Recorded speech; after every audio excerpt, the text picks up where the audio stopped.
So you've got these Rondium deep margin matrices, and you have blue, which is large, green, which is right, and then you'll have 16 left, 16 right. So this is the intro, because everyone keeps asking me about these. So let me tell you, in certain situations they can be really helpful. So, if we look at this model here, we've just got a deep margin, and you can place the wedge, and if we zoom in, I think it's a relatively helpful tool to have. So I definitely think that it's worth having, but you just got to be aware that if you have a lip, there can be some excess.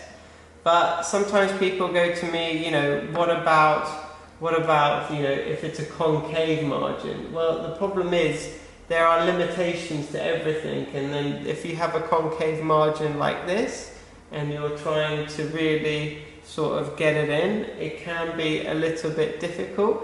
And obviously this is a model, so it's not a fair representation, but we tried the small, it's a little bit medium, it's not quite fitting, so you could try the large, and you might get a slightly better fit.